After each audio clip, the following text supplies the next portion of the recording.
안녕하세요. 인생 황금기를 보내고 있는 40대 여자입니다. 다들 자신의 인생 중 제일 좋았던 때가 언제라고 생각하세요?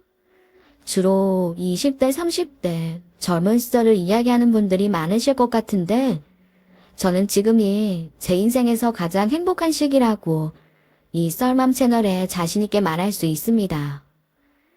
남들에 비해 조금 뒤늦은 나이에 사는 재미를 알아서인지 요즘처럼 사는 게 행복했던 적이 없었어요. 사실 이렇게 뒤늦은 행복을 찾게 된 데는 말 못할 사연이 있습니다. 20대 시절 공부도 하고 대학도 다니고 연애도 하며 인생을 꽃피울 시기에 전 제가 누구인지도 모른 채 숨죽이며 살아야 했었거든요.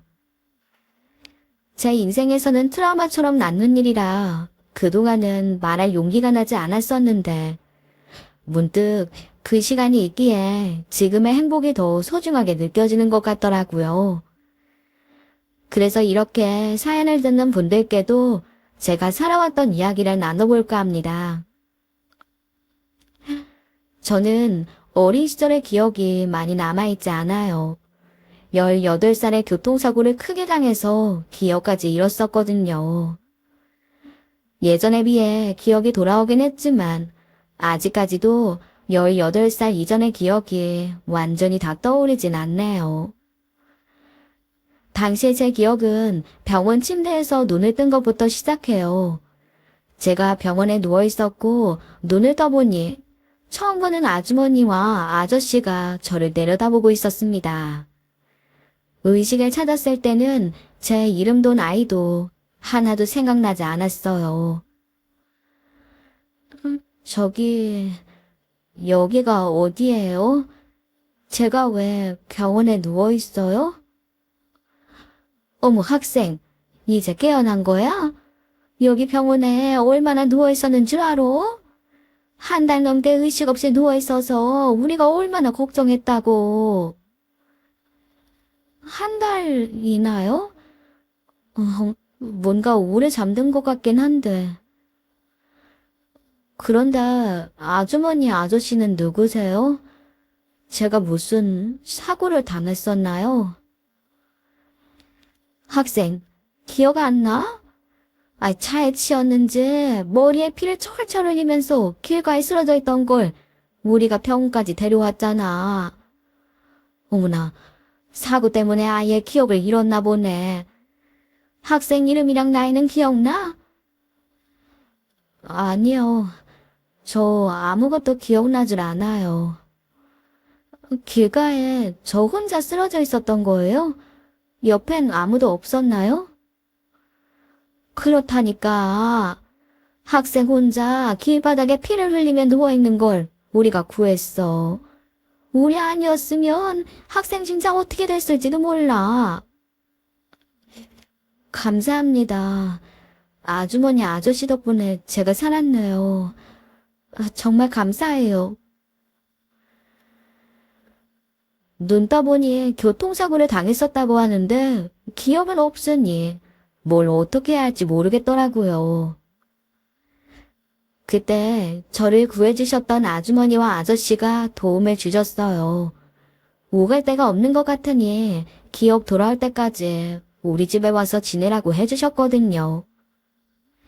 당장 병원을 나와 어디서 살아가야 할지 막막했는데 저를 데리고 가 그 집에서 살 수 있게 해주셔서 얼마나 감사했는지 모릅니다.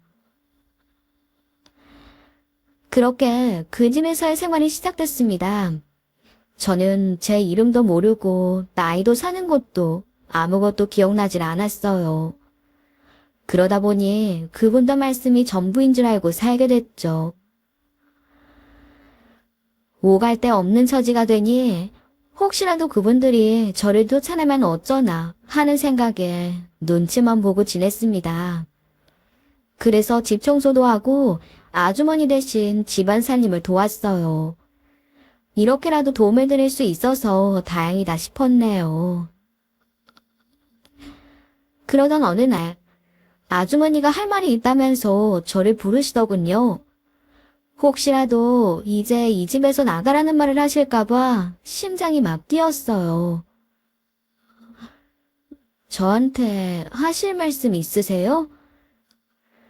다른 건 아니고, 우리가 학생 교통사고 났을 때 병원도 데려가고, 지금까지 돌봐주고 이만큼 살게 해준 거 잘 알고 있지? 아, 그럼요. 정말 감사하게 생각해요. 그래. 그래서 하는 말인데, 그걸 고맙게 생각하면 우리 집에 보탬이 좀 되어줬으면 좋겠어. 네, 보탬이요? 저야 보탬이 되고 싶은데, 사실 제가 어떻게 도와드려야 할지 잘 모르겠어요. 뭐 어렵게 생각할 거 없어. 그냥 지금 하는 것보다 좀 더 도와주기만 하면 돼. 여기 우리 집 뒤에 큰 밭 있는 거 알지? 내일부터는 살림만이 아니라 밭일도 좀 같이 거들어줘. 할 수 있겠지? 아, 그럼요. 뭐든 말씀만 하세요. 제가 도와드릴 수 있는 건 뭐든 다 해드리고 싶어요. 저를 구해주셨는데 제가 그 정도는 해드려야죠. 그래, 그렇게 생각한다니 다행이네. 솔직히 우리 형편에 식구 하나 더 드리는 거 보통 일 아니야. 우리 먹고 살기도 힘들지만 사고 나서 아무것도 기억 못하는 학생이 불쌍해 데리고 사는 거니까 형편 생각해서 서로 좀 돕고 살자. 아주머니의 말씀을 듣고 온몸의 긴장이 한순간에 탁 풀리는 기분이었습니다. 당장이라도 그 집에서 나가라고 하실까봐 정말 걱정했었는데 그 얘기가 아니었던 것만으로도 제겐 다행이었죠. 그래서 집안 살림과 함께 밭일까지 같이 시작했는데 한 번에 여러 일을 하다 보니 하루에도 몇 번씩 크고 작은 실수를 했었어요.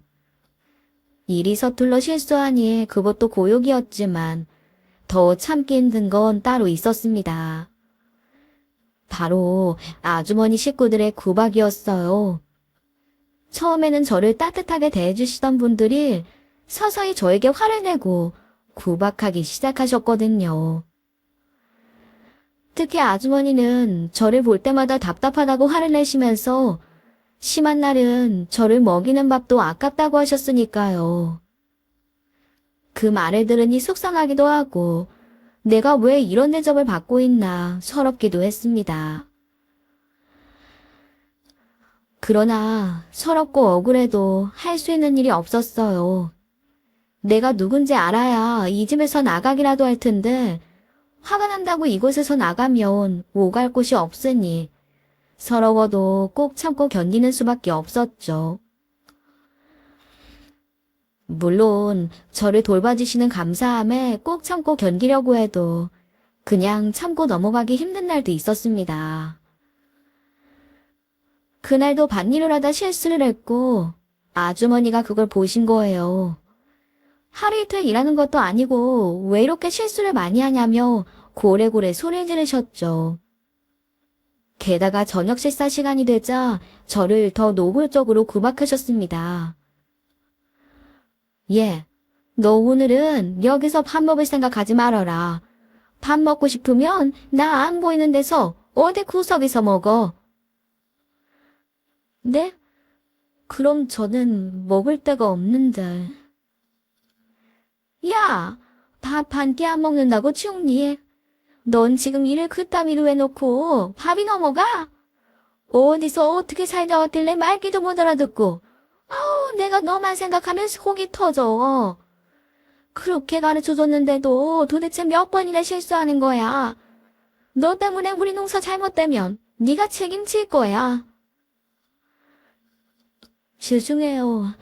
저도 신경 쓴다고 했는데 그렇게 될 줄 몰랐어요. 정말 죄송해요. 죄송하다는 것도 한두 번이지. 실수가 대체 몇 번째야. 아유, 이럴 줄 알았으면 그냥 길바닥에서 죽든 말든 그냥 내버려두고 오는 건데. 이 머리도 없는 애를 데려다가 내가 뭘 하겠다고. 우리 집에 얹혀 살면 뭐라도 좀 도움되는 일을 해야지. 어떻게 아직도 저러는지 원. 아줌마, 제가 잘못했어요. 앞으로 다시는 실수 안 할게요. 용서해 주세요. 네? 잘못했단 말도 한두 번이어야 그냥 넘어가 주지. 아유, 내가 어쩌자고 저런 팝충이를 내려와서. 너는 그냥 오늘 밥도 먹지 마로. 밥 먹을 자격도 없어. 아주머니는 크게 화를 내시면서 제가 들고 있던 밥그릇을 던져버리셨습니다. 아주머니가 내던진 밥그릇을 청소하는데 저도 모르게 눈물이 뚝뚝 떨어지는 거예요. 이런 대접 받으면서 여기 있어야 하는 제 자신이 너무 처량해서 그날 밤새 숨죽여 울어야만 했습니다. 그래도 그 집에서 몇 년 지내다 보니 일도 손에 익고 혼나는 일도 줄어들었어요. 그러다 보니 아주머니나 다른 가족들에게도 인정받는 것 같고 내가 뭔가 도움을 주고 있다는 생각에 뿌듯했습니다. 그러던 중 하루는 아주머니가 얘기 좀 하자고 하시더라고요. 그 말을 듣자마자 저도 모르게 엄청 긴장을 하게 되더라고요. 요즘은 잘하고 있다고 생각했는데 또 무슨 말씀을 하실지, 뭐가 마음에 안 든다고 하실지 너무나 걱정되었죠. 그러나 아주머니는 제 생각과는 전혀 다른 말씀을 하셨어요. 네가 우리 집에서 지낸 지 벌써 3년이나 되고 시간도 참 빨라. 일도 잘하고 요즘 기특해서 그러지.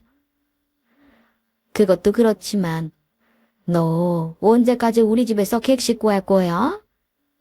그러지 말고 이제 우리 집 가족으로 살자고. 조금도 예상하지 못했던 말에 깜짝 놀랐어요. 가족으로 살자고 하실 줄은 몰랐거든요. 뭘 놀라고 그래. 한 지붕 아래서 3년을 살았는데 이제 진짜 가족으로 살 때도 됐지. 그래서 말인데 우리 용수랑 결혼해. 우리 집 큰 며느리 돼서 앞으로 같이 살자. 어때? 저랑 큰오빠랑 결혼이요? 그건 한 번도 생각해 본 적이 없어요. 오빠도 그럴 거고요. 그리고 무엇보다 저랑 오빠 나이 차이가 있는데요. 저희들이 어떻게 결혼을 해요? 어머, 뭘 모르는 소리를 하고 있네. 10살 차이면 딱 좋지 뭘 그래. 그리고 용수도 은근히 네가 마음에 있는 눈치야. 그러니까 더 고민할 것도 없이 둘이 결혼해. 알았지? 그래도 아줌마, 저는 아직 마음의 준비가 안 됐어요. 마음의 준비는 무슨, 결혼을 무슨 마음의 준비식이나 하고 해. 그냥 하면 되는 거지. 그리고 너도 언젠간 결혼할 거 아니냐. 어차피 결혼할 거 몇 년 일찍 하는 건데 일찍 결혼하면 좋지 뭘.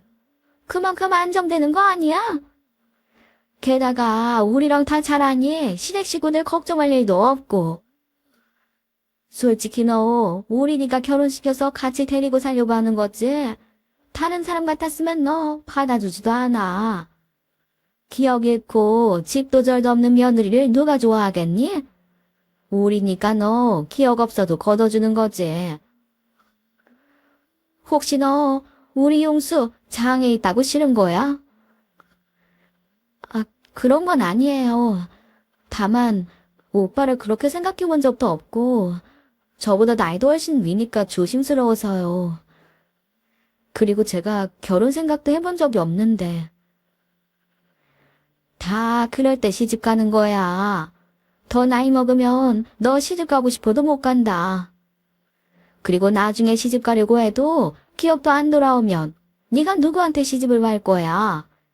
웬만한 집들은 기억 없는 년이라고 답한대나 하지. 그러니까 고민하지 말고 얼른 우리 용수랑 결혼해. 그럼 너도 동의한 걸로 알고 날 잡는다. 그렇게 아주머니는 저와 큰아들의 결혼을 밀어붙이셨습니다. 싫다고 거절할 틈도 없었어요. 사실은 너무 어린 나이라 그런지 결혼에 대해서도 생각해 본 적도 없었고, 너무 먼 미래의 이야기여서 뭘 어떻게 해야 할지 모르겠더라고요. 아직 어린 나이인데 결혼하는 게 걱정되기도 했었는데, 마음 한켠으로는 나중 일이 걱정되기도 했었습니다. 아주머니 말씀대로 제 이름 하나도 기억하지 못하는 며느리를 반길 집안이 어디 있겠어요. 그 생각까지 하니 지금 결혼 말고는 다른 선택지가 없다고 생각했네요. 또 모르는 사람도 아니고 제가 몇 년간 봐온 사람과 결혼하는 거니 더 괜찮을 거라고 생각했고요. 그래서 결혼까지는 아무 일 없이 순조롭게 진행됐습니다. 특히 아주머니가 저희 결혼 준비에 열심히셨어요. 며느리로 들어온다고 이름도 새로 지어주셨습니다. 저는 영미라는 이름도 얻고 또 그 집안 며느리로 새로운 삶을 살게 됐지요. 서로가 사랑해서 한 결혼은 아니었지만 그래도 저랑 결혼한 사람이니 결혼 생활에 최선을 다하려고 노력했어요. 그러나 그 사람과의 결혼 생활은 생각만큼 쉽지 않았습니다. 같이 살면서 큰오빠라고 생각했던 사람이 갑자기 남편이 되니 모든 게 다 낯설더라고요. 그러다 제가 아기를 갖게 됐어요. 아이를 갖고 가장 먼저 든 생각이 남편과 같이 밤을 보내지 않아도 되겠다는 거였습니다. 사실은 저도 모르게 남편과의 잠자리가 불편했고 피하고만 싶었어요. 당시 20대 초반인 저에게는 전부 다 견디기 힘든 것들이었거든요. 근데 그게 남편한테도 티가 났나 봅니다. 남편은 눈을 마주칠 때마다 본인을 피한다며 화를 내곤 했어요. 그날도 밤 늦게까지 술을 마시고 들어와서는 잠든 저를 보고 막 화를 내기 시작했죠. 야, 빨리 일어나봐. 너는 서방님이 아직도 안 들어왔는데도 잠이 오냐? 어? 왜 화를 내고 그래요? 난 오늘 술 마신다니까 당연히 늦을 줄 알고 먼저 잔 건데. 얼른 씻고 자요. 시간도 늦었는데. 너는 지금 잠이 오냐? 아, 남편 꼴도 보기 싫으니까 얼른 재워버리려는 거야? 그래? 무슨 말을 그렇게 해요. 내가 왜 당신을 꼴도 보기 싫어해요. 그런 거 아니니까 진정해요. 어머님, 아버님 다 들으시겠어요. 야, 지금 우리 엄마 아빠 듣는 게 문제야? 너 진짜 까놓고 말해봐. 너 나 무시하냐? 장애인 남편이라고 나 피하는 거 맞잖아. 눈만 마주쳐도 못 본 척하고 혹시나 내가 너 만질까봐 슬금슬금 피하는 거 내가 모를 줄 알아? 애 하나 가지고 나서는 잠자리까지 딱 끊고 네가 날 우습게 보니까 이러는 거 아니야. 우습게 보다니 왜 그런 말을 해요? 당신 무섭다고 생각한 적은 없어요. 그렇지만 그냥 나는 오빠로 지내려던 당신이랑 두부로 지내는 게 낯설고 어색해서 적응이 안 돼서 그런 것뿐이에요. 그냥 날 좀 이해해주면 안 돼요? 야, 내가 장애가 없었어도 네가 나를 낯설어 했겠냐? 너 지금 나 신냐고 무시하는 거 아니야. 말만 아니라고 하지 내가 가까이 갈 때마다 지갑하고 도망가잖아. 부인인 네가 그러니 남들이라고 날 사람 취급해주겠냐? 내가 너랑 결혼하고 나서 일이 더 안 풀려. 알아? 너 때문에 더 되는 일이 없다고. 남편은 뭐 때문에 화가 났는지 그 화풀이를 저에게 했습니다. 그리고 그날은 화풀이로 끝나지 않았어요. 제 뺨을 때리더니 급기야는 발로 배를 걷어차기 시작했어요. 아이가 있다고 이러면 안 된다고 했지만 한번 이성이 끊긴 남편에게 그 말은 들리지 않았네요. 발로 차고 주먹질까지 했고 결국 남편의 폭력으로 뱃속의 아이를 잃어버리고 말았습니다.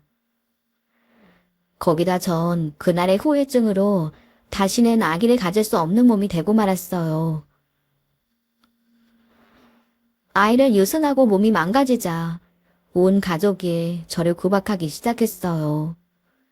특히 시어머님은 저를 볼 때마다 박복한 년이라고 애 하나도 못 품어서 젖꼴이라며 비난하셨죠. 거기다 도련님이 의사와 결혼하면서 그 구박은 더 심해졌습니다. 시어머니가 저를 구박하는 모습을 보고 가시집 온 동서 또한 저를 몸종 부리듯 대하더군요.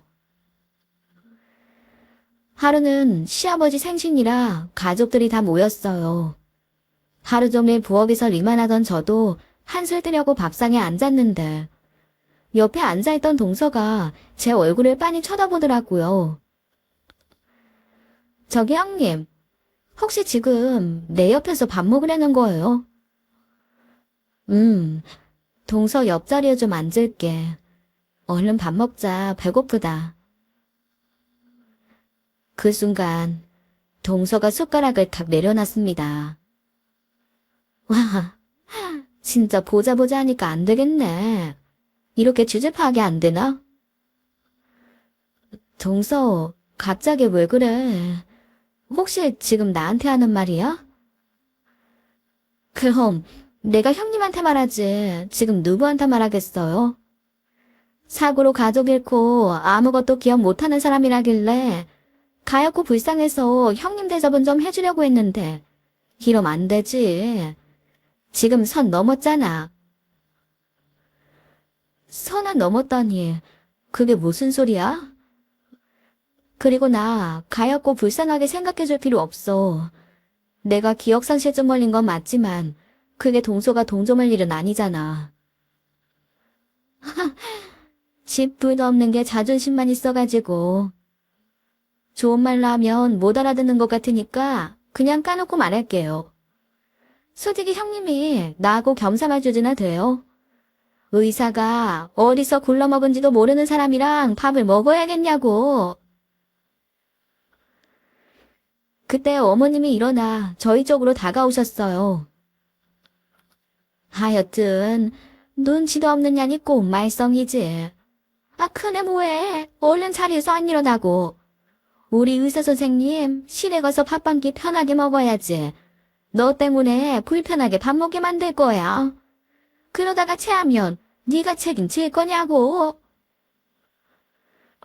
어머니 정말 너무하세요. 가족끼리 밥 먹는 건데 옆자리에 앉을 수도 있는 거지. 그거 가지고 뭘 그러세요.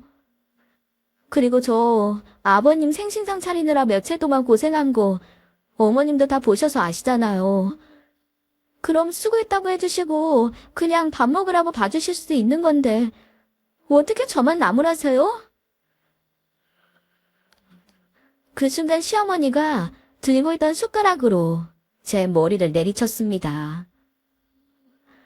야, 너랑 의사 동서랑 같아. 이거 진짜 주제 파악 안 되는 년이네. 너 10년 전에 우리 집에 와서 제대로 한 게 뭐가 있어? 일을 제대로 하기래? 아니면 애를 낳기를 해? 며느리 노릇 아무것도 못하고 밥이나 죽내는 주제에 아버지 생신상 하나 차렸다고 유세야. 그리고 생각이 있으면 알아서 피해야지. 어디서 의사동서하고 겸상할 생각을 해. 아유, 내가 저 출신도 모르는 년을 거두는 게 아니었는데. 아우, 속 터져. 아, 뭘 보고 서 있어. 얼른 안 꺼져. 시어머니는 사람을 무시한 동서가 아니라 저를 혼내셨습니다. 밥 먹는데 재수없게 하지 말라며 아예 집안에서 내쫓으셨어요. 그 집안에서는 밥 한 끼도 제대로 먹을 수 없는 제 현실이 참 처량하고 쓸쓸해 눈물만 흘릴 뿐이었죠. 그리고 얼마 뒤 의사 동서가 어머님 댁에 내려왔어요. 본인 말로는 잠깐 안식년 휴가라고 하는데 온갖 짐을 바리바리 싸들고 내려왔더라고요. 시어머니랑 하는 말을 들어보니 병원에서 무슨 큰 사고를 치고 시골에 있는 시어머니 댁에 와서 숨어 지낸다는 것 같았습니다. 어머님은 동서가 내려오고 난 후로 모르는 사람이 집에 올까봐 매일같이 경계를 하셨어요. 저한테도 모르는 사람 전화는 받지도 말라고 신신당부를 하셨었죠. 동서가 오고 나서 가뜩이나 많았던 제 일은 더 많아졌습니다. 어머님이 의사동서 손에는 물 한 방울 묻히지 못하게 하시니 제가 꼼짝없이 모든 일을 다 해야 했어요. 거기다 동서 수발까지 들어야 하니 몸이 10개라도 모자랄 지경이었네요. 그래도 일주일에 한두 번씩 다른 집 밭일을 도우러 갔었는데 그때가 제가 유일하게 쉴 수 있는 시간이었습니다. 시무와 동서에게서 벗어나 자유를 느낄 수 있었네요. 그날도 다른 집 밭일을 돕고 집으로 가는 길이었는데 처음 보는 아주머니가 마을 입구에서 서성거리는 걸 봤어요. 몸이 불편하신지 다리를 절고 계시는 게 안타까워 다가갔습니다. 아주머니, 혹시 여기 누구 만나러 오셨어요? 찾으시는 분 알려주시면 제가 그 댁으로 모셔다 드릴게요. 아니, 저기 내가 아는 사람이 있어서 온 건 아니고 내가 이 마을에 딸을 찾으러 왔어요. 우리 딸이 어렸을 때 여기 놀러 왔다가 행방불명이 됐어요. 혹시 뭐 여학생이 있었다거나 그런 말 못 들었어요? 내가 이 마을에 몇십 번씩을 왔는데 우리 딸을 봤다는 사람이 아무도 없어서. 아주머니는 딸을 잃어버렸다는 말씀을 하시면서 저를 붙잡고 막 흐느끼면서 오셨어요. 얼마나 딸이 보고 싶으면 생전 처음 보는 사람을 보고 이렇게 우시는 걸까 싶더라고요. 그렇게 울고 계시는 아주머니를 그냥 두고 갈 수는 없었습니다. 아주머니, 자꾸 울면 더 기운 없어지실 거예요. 그러지 마시고 저희 집 가서 따뜻한 차 한잔 하고 가세요. 여기서 조금만 더 가면 저희 집이거든요. 저랑 같이 가요. 아이고, 아기 엄마 고마워요. 여기 내가 몇십 번을 와도 다들 나를 모른 척하고 지나가던데 애기 엄마 같은 사람이 없었어요. 내가 여기 몇 번을 왔는데 어떻게 얼굴 한 번을 못 봤을까? 그러게요. 사실 제가 집에서 살림하고 일하는 시간이 많아서 자주 돌아다니질 않아요. 그래서 못 보셨나 봐요. 아휴, 그런가 보네요. 그래도 이렇게 반겨주는 사람이 있어서 얼마나 다행인지 몰라요. 이 동네 사람들은 나만 보면 다 못 볼 거 본 것처럼 피했는데 환영해줘서 고마워요. 아주머니와 집까지 대화를 나누며 걸어갔는데 저도 모르게 마음이 편안해졌습니다. 집에서는 남편이며 시모, 동서 눈치 보느라 말 한 번 편하게 본 적이 없었는데 아주머니와 이야기를 하다 보니 시간 가는 줄 모르겠더라고요. 그렇게 집 앞 마당에 앉아 아주머님께 차 한 잔 대접하고 있는데 갑자기 시어머니가 나타나셨어요. 큰애, 너 지금 뭐 하는 거냐? 아, 어머님, 지금 들어오세요? 너 지금 뭐 하는 거냐고 물었잖아. 너네가 우리 집에 모르는 사람 들이지 말라고 한 번 잊었어. 사람 말이 말 같지 않어. 어머님, 그게 아니라 이 아주머님이 딸 찾으러 오셨다는데 그냥 보내기가 맘에 걸려서요. 그래서 그냥 차 한 잔 대접해드리려고 모셨어요. 어머님 말씀하신 것도 있어서 집 안으로는 안 들어가고. 입 안 다물어. 어디서 핑계를 대? 뭐, 집 안에만 안 들어가면 괜찮은 건 줄 알아. 우리 가족 외에는 전화도 받지 말라고 했어, 안 했어? 이 멍청한 년. 내가 널 데리고 사느라고 속이 썩어. 알어? 어머님 죄송해요. 그래도 제 손님이니까 차 한 잔만 다 마시면 보내드릴게요. 이게 시어머니 말이 우스워. 당장 못 내보내. 사람이 말로 하면 못 알아듣지. 그러면서 어머님은 기어코 제 뺨을 때리셨습니다. 어머님이 불같이 화를 내시자 아주머니는 본인 때문에 미안하게 됐다면서 황급히 자리를 떠나셨어요.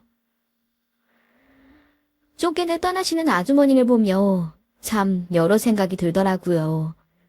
이런 꼴을 보여드려 죄송하기도 하고 모르는 사람 앞에서 뺨을 때리면서까지 망신을 준 시모가 밉기도 했습니다. 그리고 불현듯 아주머니가 찾는 그 딸이 참 부러워졌어요. 이미 오래전에 실종된 딸을 아직까지 찾는 엄마가 있다는 게 부러웠죠. 기억 잃고 산 지 몇 년인데 아무도 찾지 않는 제 처지와 비교도 됐었고요. 그 뒤로는 아주머니를 다시 뵙지 못했어요. 그래도 가끔 아주머니 생각이 났습니다. 그리고 그날도 딸은 찾으셨는지 궁금해 아주머니 생각을 하고 있을 때였어요. 그런데 시모가 발로 제 등을 툭툭 치더라고요. 야, 넌 집안 살림을 하는 애가 뭐여 그렇게 넋을 놓고 멍하니 앉았어? 얼른 정신 못 차려? 네 어머니. 뭐 필요한 거 있으세요? 너 여기서 이러고 있지 말고 우리 땅 김 좀 메고 와.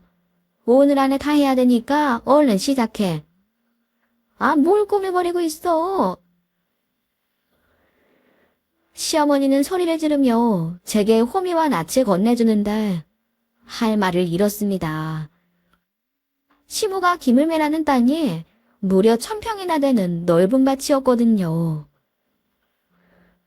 어머니, 땅 1000평을 어떻게 저 혼자 김을 매요? 오늘 안에는 다 못할 것 같아요. 대신 제가 틈틈이 해둘게요. 시어머니가 하라면 하는 거지. 뭔 말이 그렇게 많어.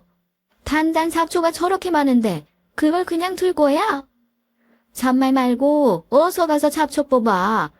오늘 안에 하라면 하는 거지. 어디 감히 토를 달고. 어머님은 자꾸만 저를 다그치시는데 이상하게 마음이 내키지 않았어요.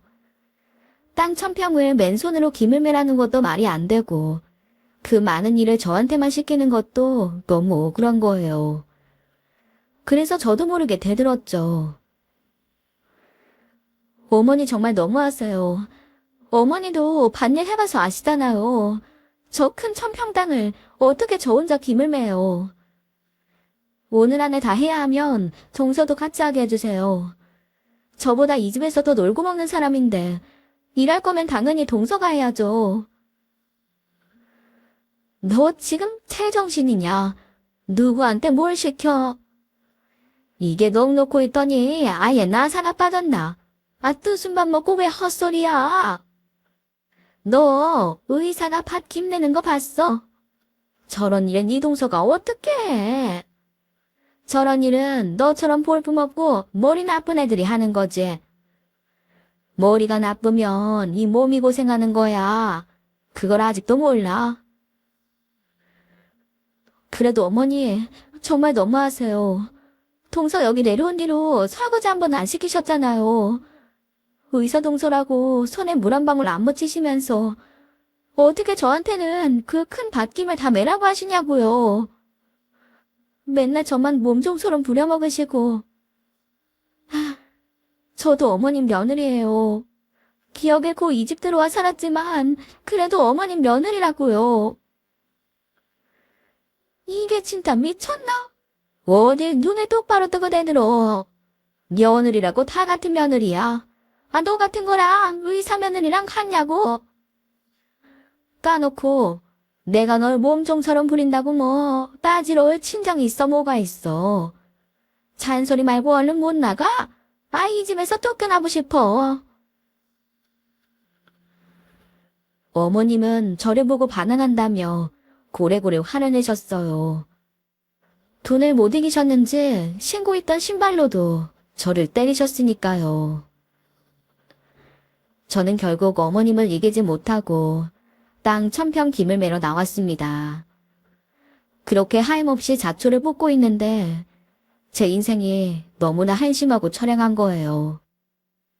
정말 어머님 말씀대로 여기서 제가 몸통처럼 살아도 누구 하나 저를 구해주러 오는 사람도 없었으니 말이에요. 언제까지 시댁 식구들 시중이나 들고 시키는 일이나 하면서 평생을 살아야 하는지 모든 게 다 한탄스러웠습니다. 내 자신이 불쌍해 펑펑 울면서 밭을 말던 그때였어요. 밭 안쪽으로가 호미질을 하는데 호미에 뭔가가 이상하게 걸린다는 느낌이 들더군요. 속에 뭐가 묻혀 있는 건지 몇십 분을 끙끙대고 땅을 파내기 시작하니 안에 묻혀있던 무언가가 보였어요. 뒤덮여 있는 흙까지 치워보니 땅속 안에 웬 가방이 하나 들었더군요. 누구 건지 찾지 못하게 아주 꽁꽁 묻어버린 것만 같았어요. 대체 누구 가방이길래 이 식을땅에 묻혀있는 건가 싶어 가방을 열어봤죠. 그 안에는 누군가의 다이어리와 몇 장의 사진이 들어있었습니다. 가방 안에 있던 사진을 꺼내 사진 속 얼굴을 확인한 순간 저도 모르게 비명을 지르고야 말았어요. 그 사진의 주인공은 바로 20년 전 저였던 겁니다. 분명 제 얼굴이었어요. 제 어릴 적 얼굴이 틀림없었죠. 사진을 확인하며 제 손은 벌벌 떨리고 있었습니다. 그리고 수첩을 열었을 때 저는 결국 주저앉을 수밖에 없었죠. 수첩 안에는 20년 전 제 사진은 물론이고 제 이름, 주소까지 모든 게 다 들어있었어요. 20년 가까이 떠올리려 애써도 기억나지 않았던 제 과거가 그 수첩 안에 들어있었던 겁니다. 손발이 떨려 진정할 수가 없는데 수첩에 적힌 제 이름이 눈에 들어오더군요. 윤성이. 그게 바로 제 이름이었던 거예요. 그 순간 얼마 전 딸을 찾으러 오셨던 아주머니와 나눴던 대화가 기억났어요. 잃어버린 내 딸 윤성이를 찾으러 왔다고.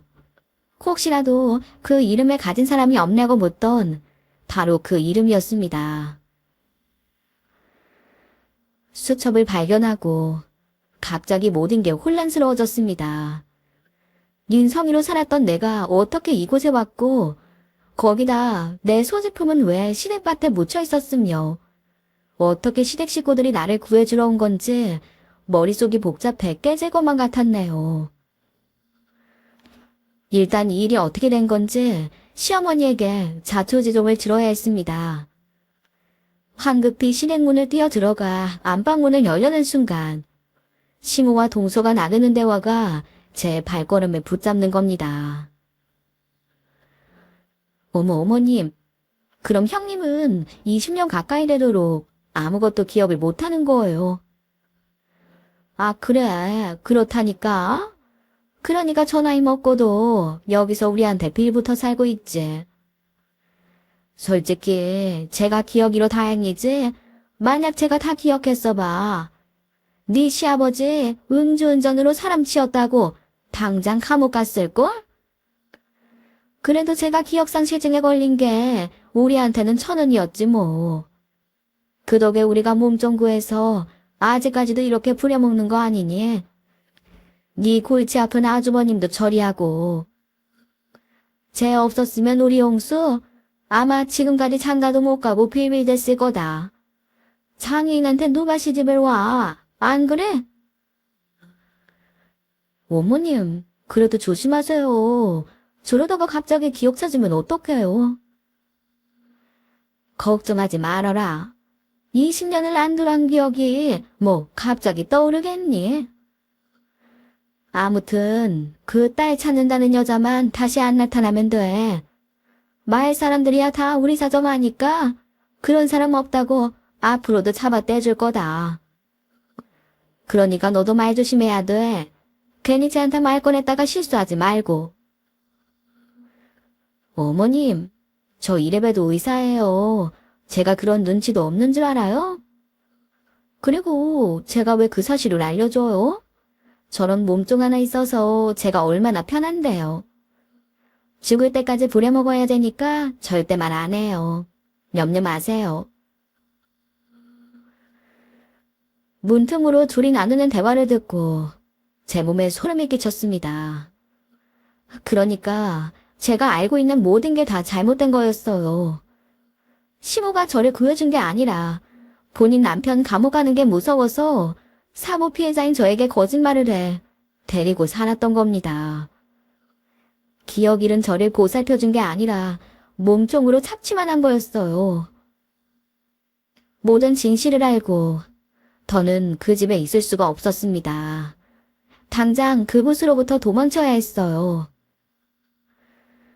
그 집을 떠나 제가 향한 곳은 20년 전에 제가 살던 집이었습니다. 다행히도 제가 그 당시에 쓰던 다이어리에 집 주소를 적어 놓았더라고요. 그걸 보고 그 집 앞까지 찾아갔지만 차마 들어갈 수가 없었어요. 그렇게 대문 앞에 서서 망설이던 그때 집으로 돌아오시던 아주머니와 딱 마주쳤습니다. 어머, 혹시 그때 그 애기 엄마 아니에요? 여기까진 어떤 일이에요? 여기가 우리 집인 줄 알고 온 거예요? 네? 아니 그냥 이 근처를 지나다가. 이렇게 반가운 우연이 다 있네. 일단 여기까지 왔으니까 우리 집에서 차나 한잔 하고 가요. 아, 얼른. 그렇게 제 엄마일지도 모르는 분과 마주하게 되었습니다. 무슨 말부터 어떻게 꺼내야 할지 생각이 멈춘 느낌이었죠. 아니 근데 애기 엄마가 여기까지는 진짜 무슨 일이에요? 뭐 이 근처에 볼 일이 있었어요. 안 그래도 그날 그렇게 헤어진 게 계속 마음에 걸려서 꼭 한번 보고 싶었어요. 근데 내가 애기 엄마 찾아가면 또 시댁에서 난처해질까봐 갈 수가 있어야지. 근데 왜 그렇게 표정이 어두워요? 혹시 우리 딸 이야기 뭐 들은 거 있는 거예요? 안 좋은 이야기예요? 아주머니의 물음에 저는 아무 대답도 할 수가 없었어요. 그냥 말없이 가지고 간 가방과 수첩을 보여드렸습니다. 아니, 이거 우리 성가 쓰던 건데 이걸 어떻게 애기 엄마가 가고 있어요? 어디서 났어요? 뭐라고 말 좀 해봐요. 제가 오늘 저희 시댁밭에서 이 가방하고 수첩을 발견했어요. 이게 정말 아주머님 따님 물건이 맞나요? 그 안에 있는 사진도 아주머님 딸이 확실해요. 맞아요. 이거 우리 성희가 쓰던 거 맞아요. 이 사진 내가 우리의 중학교 졸업식 날 찍어준 거예요. 그런데 우리의 소지품이 왜 애기 엄마네 시댁에 있어요? 사실은 그 사진 속 사람이 저인 것 같아서 여기까지 오게 됐어요. 제가 20년 전 거기서 사고를 당해 기억을 잃었어요. 기억은 없고 오갈 곳이 없어서 거기서 살게 된 거예요. 그러다가 오늘 그 사진을 발견했어요. 근데 그 사진 속 여학생이 제 어릴 적 얼굴이랑 똑같아서요. 그래서 혹시나 하는 마음에 찾아봐 봤습니다. 잠깐만요. 내가 지금 너무 갑작스러워서. 그러니까 애기 엄마가 우리 성애 씨도 있단 말이에요. 믿어지지가 않아요. 내가 몇 번이나 그 마을에 갔는데 다들 그런 여학생 못 봤다고 들하던데. 그러니까 제가 20년 전에 그 마을에 갔고 우리 시아버지가 몰던 차에 제가 사고를 당했나 봐요. 당신 남편 감옥 가는 게 무서워서 시어머니는 사고 사실을 숨겼던 거고요. 거기다 제가 기억까지 잃었으니 가족 찾아줄 생각은 안 하고 저를 그 집에서 노예처럼 부렸던 거예요. 제가 그 사실을 너무 늦게 알았어요. 이제 알게 돼서 너무 죄송해요. 그 말이 끝나자마자 아주머니는 저를 품에 안으셨습니다. 제 앞에 있는 분이 그토록 그리워했던 우리 엄마일지도 모른다는 생각에 저도 그 품에 안겨서 목 놓아 울었어요. 그리고는 다음 날 저희는 바로 유전자 검사를 진행했어요. 검사 결과가 나오는 동안 얼마나 초조했는지 모릅니다. 그러나 그런 걱정이 무색하게 아주머니와 저는 모녀 사이가 맞았습니다. 유전자 검사 결과를 받아들고 우리 모녀 또 한 번 부둥켜 안고 울 수밖에 없었어요. 엄마는 딸을 찾지 못한 미안함에, 그리고 또 저는 엄마도 기억하지 못하고 20년 세월 떨어져 산 죄스러움에 얼마나 울었는지 몰라요. 그날 저는 제가 왜 그곳까지 가게 됐는지도 모두 알게 됐어요. 당시 저는 친구들과 여름방학을 맞아 그곳에 놀러 갔었다고 해요. 그러다가 친구들과의 내기에 져서 저 혼자 마을폐가에 가게 되었고, 그 뒤로 제가 사라졌다고 합니다. 아마 혼자서 폐가에 갔다가 시아버지 차에 사고를 당했던 것 같아요. 이어 엄마는 모든 사실을 다 알게 되셨습니다. 기억이 잃고 시댁에서 종살이를 했던 건 물론이고 엄마가 그토록 찾는 딸이 저라는 걸 알면서도 마을 사람들이 왜 진실을 말해주지 않았는지도요. 숨겨둔 비밀을 알고 엄마는 크게 분노하셨어요. 자신의 전 재산을 걸고 시댁 식구들 용서할 수 없다고 하셨네요. 그리고 형사는 물론이고 변호사까지 대동해서 오이는 시댁으로 내려갔습니다. 아무것도 모르는 시모와 동서는 며칠 만에 나타난 저를 보고 다짜고짜 욕부터 하더군요. 야, 네가 진짜 미쳐도 단단히 미쳤지? 어딜 감히 집을 미워? 땅 1000평 김매라고 했더니 이게 꾀를 피우고 가치로래. 내가 이건 그냥 못 넘어가. 너 일로 와. 오늘 아주 너 죽고 나 죽자. 어머님, 형님 지금 완전 정신 나갔나 봐요. 이거 지금 어머님한테 대드는 거 아니에요. 그래, 그게 아닙니까? 이럴 수가 없지. 싱싱이 반항을 하면 내가 약이야. 몇 대 맞아야 정신 차리지. 시모가 제 머리채를 잡고 집 안으로 들어가려는 순간 그때 나타난 엄마가 시모 뺨을 때렸습니다. 뺨 맞은 시모 바로 눈이 확 돌더라고요. 뭐야, 어떤 년이 나를 때렸나 했더니 그때 그 아줌마 아니야. 아우 참나 기가 막혀서. 아줌마는 빠져요. 내가 우리 집 몸 좀 교육 좀 시켜야 되니까. 누구 보고 몸종이래. 내 귀한 딸이 왜 니네 집 몸종이야.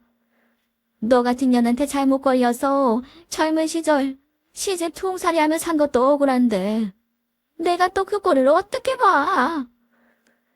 사고를 냈으면 벌을 받아야지.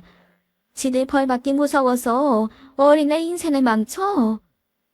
니들이 그러고도 사람이야. 참나. 기억이 있고 우갈 데 없는 거 거둬줬더니 그 은혜는 모르고 애미라는 게 이렇게 찾아와서 따질 일이야. 아무것도 모르는 거 먹여 살려주고 결혼시켜줬음 고맙게 할 것이지. 어디 와서 행패야. 네 장애인 아들이랑 결혼시킨 것도 자랑이냐. 장가 못 갈까봐 불쌍한 애랑 억지로 결혼시킨 거 내가 모를 줄 알아? 그래도 이제 와서 잘못했다고 빌면 내가 조금은 봐주려고 했어. 그런데 지 잘못도 모르는 것들은 도저히 안 되겠네. 당장 경찰서로 잡아가요. 엄마의 불호령에 대기에 있던 경찰들이 나타났어요. 경찰이 수갑을 태우자 그제야 상황 파악이 된 건지 시어머니가 납작 엎드려 베이기 시작하더라고요. 저기, 이러지 마시고 말로 하세요. 이렇게 만났어도 우리가 사돈인데. 나 그래도 얘 웨딩드레스도 입혀줬어요. 기억 잃은 딸 그래도 나 만나서 험한 꼴 안 당하고 잘 살았잖아요. 큰애야, 너도 말 좀 해봐라. 우리 사이가 얼마나 좋았니? 응?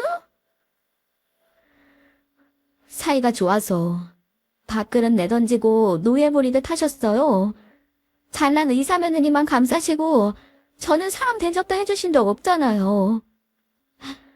갈 곳 없는 애 데리고 살아준다고 큰 소리 치시더니 기억 없는 애 작치한 것밖에 더 돼요. 당신 한 사람 때문에 내 인생이 어떻게 됐는데. 나 그거 절대 용서 못해요. 시어머니는 자기가 너무 겁이나 그랬다며 제 바지가랑이를 붙잡고 매달리고 난리가 났었습니다. 동서는 물론이고 시댁 식구들과 마을 사람들까지 경찰서에 끌려가고 한바탕 소란이 있었죠. 그리 시모와 시부는 곧바로 감옥에 갔습니다. 기억 잃은 저를 속여 방치하고 학대한 죗값을 받았거든요. 이어서 병원에서 의료사고를 내고 시골에 내려와 있다가 딱 걸린 동서도 시모에 이어 교도소 신세가 됐습니다. 다들 지금 이 시간에도 본인들이 지은 죗값 받으며 살고 있겠죠. 사실은 우리 엄마는 그걸로도 부족하다고 하세요. 하나뿐인 딸 좋은 시절 망친 사람들 더 벌 줘야 한다고요. 제 마음이야 왜 안 그렇겠어요. 내 인생 망친 그 사람들 생각하면 피눈물이 나는데요. 그렇지만 전 이 인생 제 이맘에 살아야 하잖아요. 그런 사람들 다 있고 남은 인생 지금 멋지게 살고 있습니다. 우리 엄마가 수완 좋은 사장님이시거든요. 엄마 밑에서 착실히 일 배우면서 지금 엄마 사업장 물려받을 준비를 하고 있어요. 시댁 몸종으로 사는 신세였다가 저 많이 출세했죠? 가끔 제가 그날 땅을 안 팠으면 어떻게 됐을까 싶기도 해요. 그럼 영영 시모와 동서 노예로 살았을지도 모르겠네요. 힘들었어도 울면서 땅을 판 내 인생 초대박이 터졌구나 싶습니다. 그러게 엄마도 찾고 다시 제 자리로 돌아올 수 있었으니까요. 앞으로 저는 시어머니가 지어준 영미라는 이름이 아닌 윤성이라는 제 이름으로 더 멋지게 살아보려 합니다. 다들 저 많이 응원해주세요. 드라마, 소설 속에나 나올 법한 일을 겪으신 사연자님, 정말 고생 많으셨습니다. 앞으로는 못 받은 어머니의 사랑 듬뿍 받으면서 누구보다 빛나는 윤성희 씨의 인생을 살길 응원합니다. 그리고 우리 쌀맘 구독자님들도 윤성희 씨에게 응원의 댓글 부탁드려요. 그럼 저는 더 따뜻한 사연으로 다시 찾아오겠습니다. 오늘도 함께 해주신 여러분 감사합니다.